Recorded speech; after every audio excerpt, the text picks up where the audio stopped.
Do you ever have so many questions and no one to ask, so they're just wasting away on Google searches you'll forget about in an hour or so? We had that same problem, and that's why we created the RD2BE podcast, a resource for dietetic and nutrition students looking for answers that their peers don't have. We are students Macy and Emily and registered dietitian Carl Barnes. We engage in conversations and learn from RDs. Join us weekly as we gain insight into the unique journeys of registered dietitians all over the country.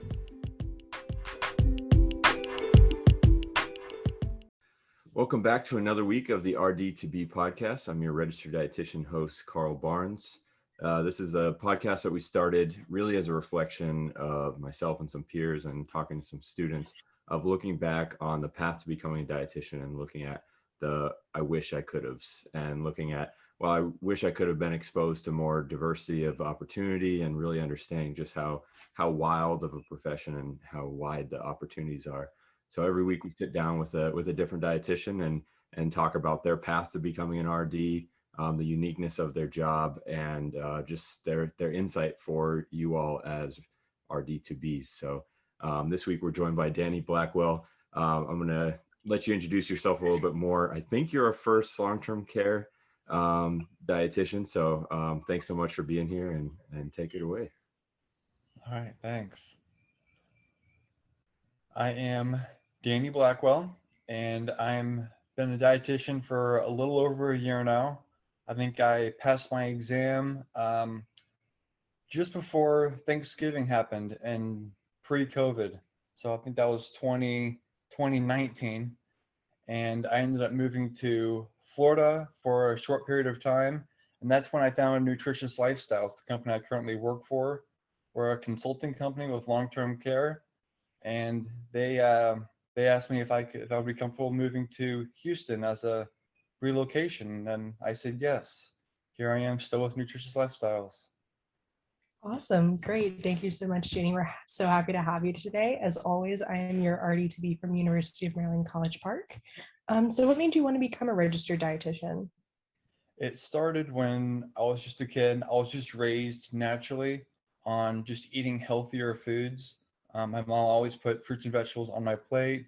We were always encouraged to drink water and to exercise. But I didn't see the path of being a dietitian until I hit high school and into college. So in high school, I was an athlete, and my goal was just to get to state. I just wanted to be a state athlete. And it took until about my junior year of high school when I started to see that I had true potential, and I needed to treat my body more than just exercise. I needed to treat it outside of exercise too. That's when I found about the world of nutrition and hydrating and eating the right types of foods and being balanced in carbs, proteins, and fats. But I still didn't want to be a dietitian at that point. It was until I met someone in college and we were just talking. She said, "Hey, I'm a dietetics major." And I said, "Wow, that's very interesting. I actually really like nutrition, but I don't know about the path of how to be a dietitian." I met with the professor, and I was sold after the first semester. So I switched majors after semester one. Great. Awesome. That's really interesting to hear, like how it was like relevant in your childhood and how it transferred to, your college. And that's awesome. So when you were an undergrad, did you think that you would end up where you are now career-wise, or where did you see yourself? No, when I was an undergrad, I was sold on being in like a school setting. So I wanted to be in a university setting. So at the school that I was at, I did my undergrads there, and I also did my internship there. And so I figured I would probably be the dietitian there for the entire school. And right as I finished my internship, there was a position open. Of course, I applied for it. This was before I had passed my exam. And they had said that they were more interested in looking to hire from outside as like a third party rather than from within. Then I decided, all right, if you're not going to hire me, then I don't want to be, in Missouri. And that's how I moved to Florida. Long-term care was really kind of like a second or third option for me. Yeah. So what were you looking to be like a sports dietitian within your university, or just a dietitian in general and like the health center, or? kind of a combination of health, kind of behavioral, and kind of sports, kind of all into one. And additionally, food service, because I'll be working in the kitchen a lot with some dietary stuff. Great. So after you got your RD credential in 2019, when you were applying for jobs, what do you think set you apart from other people that were also applying for those jobs? I think there were two things that set me apart. One of them was I actually did have experience um, in long-term care before I applied. Most folks in their internship, they get maybe a week, 2 weeks, up to three. I had 3 months. So I think that really set me apart from the other newer dietitians. I think the second part that set me, kind of classified me as different was they had asked about my job experience, and I said I worked at Buffalo Wild Wings. That kind of shied them off a little bit, but I had said that this is actually beneficial for you because in your, your key principles, you talk about customer service. Well, for working 5 years in serving bartending, customer service is my forte. That's my biggest strength. So I can connect with any director of nursing, connect with any administrator, connect with any dietary manager, CNAs, nursing, restorative aides, you name it. I will be able to connect with them on a one-on-one basis. And Yeah. they really like that answer. Yeah, that's like when you sent that over, I'm like, so like I see that there was a lot of years with that, but I'm like, I'm really interested to hear how that like connects the dots. But 100%, bartenders are, or even like waiters and stuff like that, they talk to everybody and anybody. So you have different, like, you have complicated people, you have funny people, you have like dry people, you have so many different types of people that you come across. So it's great to hear that, you were able to, I don't want to say enhance that experience, but really tailor it towards even their key principles. So they were probably like, we appreciate that. Yeah, it Um, was a skill that I had learned because I wasn't always that way. yeah, yeah. So for those people that are more like introverted, how would you recommend, getting out there and becoming more extroverted and more comfortable talking to people? Yeah, I think number one is anyone you see walk by, look them in the eye and just say hello. You just start there. And then after 3 or 4 times, you go from hello, how was your day? Or how was your weekend?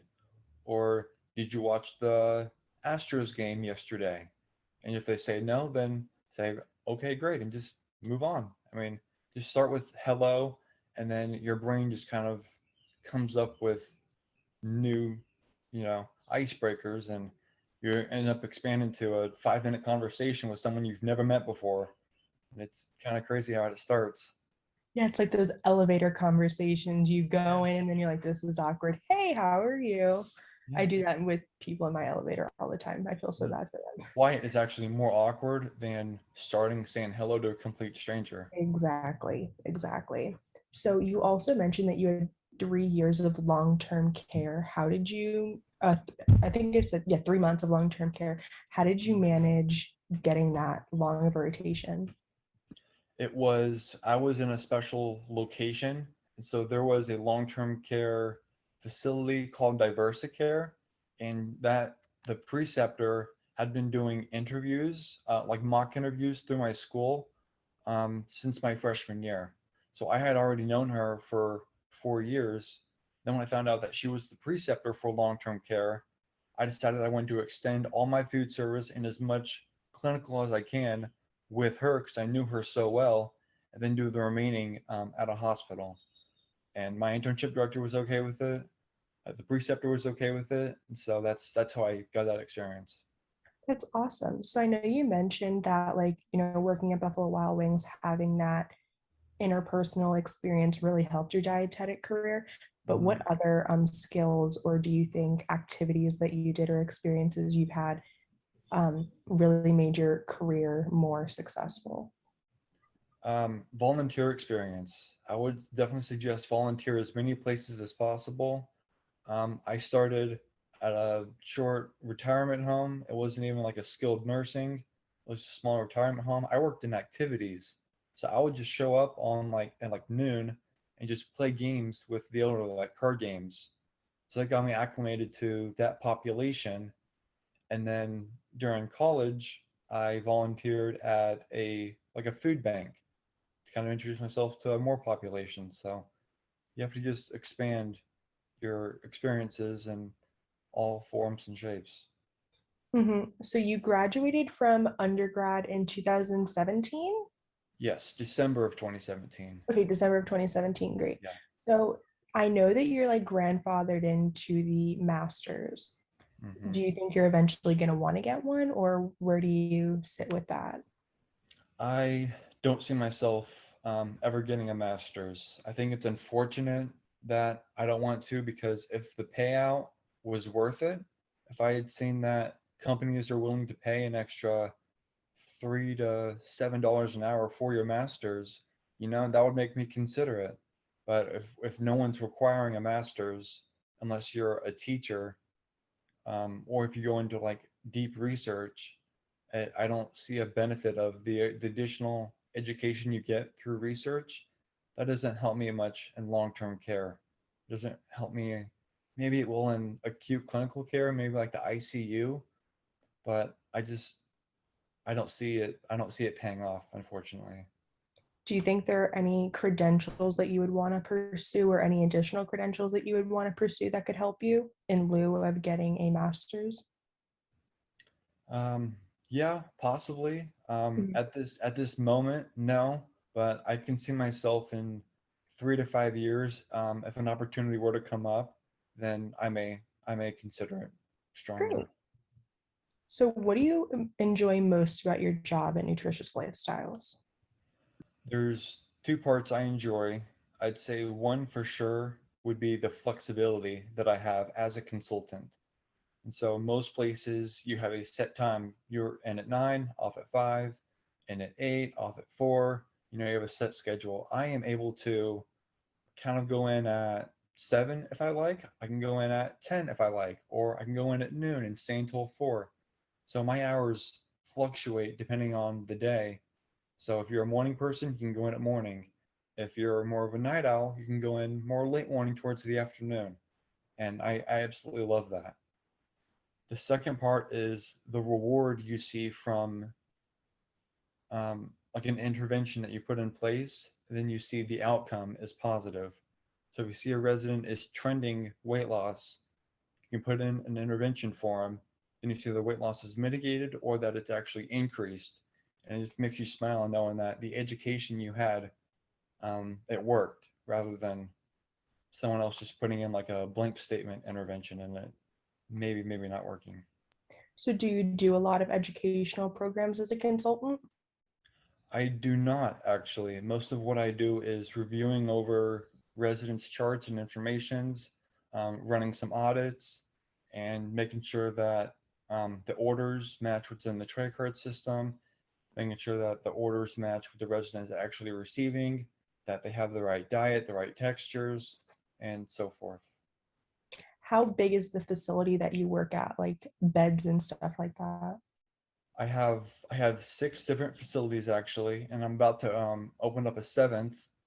The smallest one I think it's the one I'm about to receive, is less than 20. So it's a very, very small one.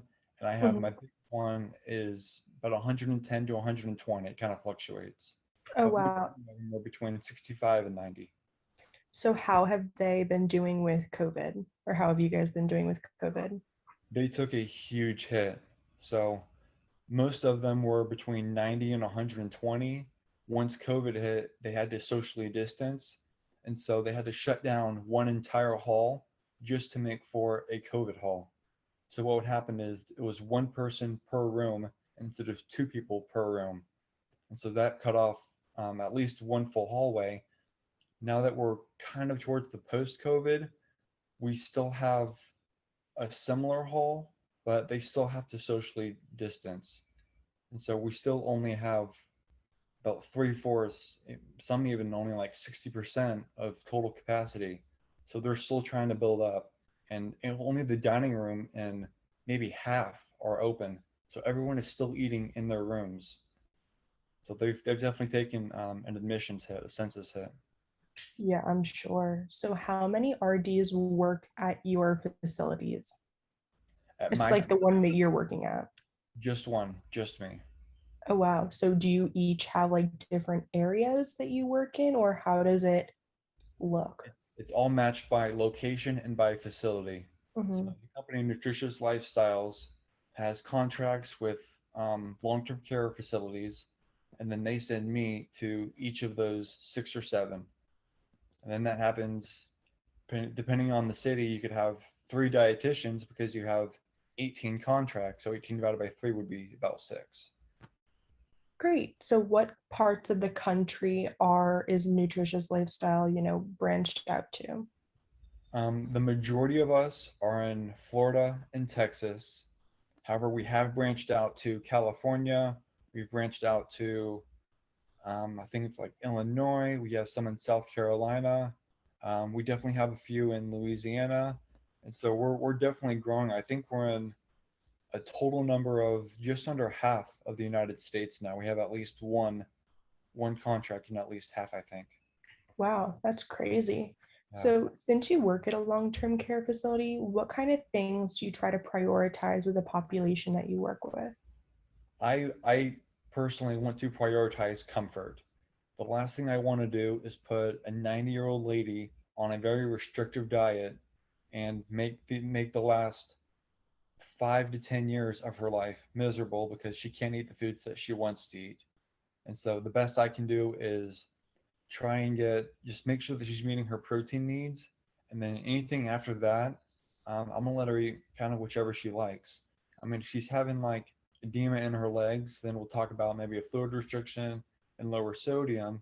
But if she's completely normal, if her weights are stable, I'm gonna let her eat almost whatever she wants. Yeah, I'm sure she would like that. Yeah. So what kind of things in undergrad helped prepare you, academically? I know you said you volunteered at certain places, but what academically at the university you went to prepared you for long-term care, if anything? Um, I would say kind of the broad basics of all dietetics. So I deal with tube feeds a lot, I deal with dialysis, and I deal with pressure wounds. Kind of understanding in my undergrads um, how to do a tube feeding and understanding all of the Gevities and Glucernas and all the different companies. That was one part I didn't like during my undergrads, but I very much appreciate it now because I use that on a daily basis. Another part I used was the food service side. I think everyone has to take a food service management. Um, I use that on an everyday basis. I walk in the fridge, and my food service experience most certainly comes in handy as everyone who, even the dietary staff, they still have misinformation about temperatures and dating and labeling and the reasons for why we have to do all of those things. It's all for safety. Most definitely, especially with like a vulnerable population. Yeah. Yeah. So since we're talking about kitchens, what would be your favorite food? My favorite food, I've thought about it many times. It usually changes, but it always funnels back to a steak. Filet mignon specifically, order medium rare. I prefer not to get it at like an Applebee's or anything. I prefer to go to like a nicer, like a 3-star or 4-star restaurant, Hmm. like $50 to $75 for a filet. I'll just Yeah, sit down for like 30 minutes, chew really slowly, and just enjoy. enjoy all of the flavors. Yeah, yeah. Great. So what kind of advice do you have for RDs to be? My advice would be you can do it. I know you can do it. I failed many times throughout my career, and I had many areas where I thought I can't be a dietitian. So you reach organic chemistry, it's really hard. You fail a test, and you're like, well, that's it. If I don't pass this class, I can't be a dietitian. Then you pass it, and you're like, okay, it wasn't that bad. And then maybe you don't get matched to your dietetic internship the first time. I didn't. However, I kept fighting, I got matched, I made it through, and I did it. Then you got to take your exam and you think, oh, I failed the exam. I don't know if I can do this. It's really hard. I failed mine twice, passed it on the third time, and it's like, I can do it. So you will face failures, but you just have to keep pushing. You can do it. great. Thank you so much. And thank you for taking time out of your day to talk to us. We really appreciate it. You're welcome. Thank you so much for having me. I appreciate it. Yeah, some great hype, and I really loved how you added earlier in there of really making sure that you relate your experience to the end goal. And I'm such a big proponent of that. That I think a lot of students, especially, don't always make those parallels of that job that you thought had nothing to do with your career actually set you up for success. So that was Did. I fantastic. really did. So thanks again. As always, for those listening, we sit down every week. We drop a new episode on Sundays and highlight a different registered dietitian and give some great advice. So thanks again.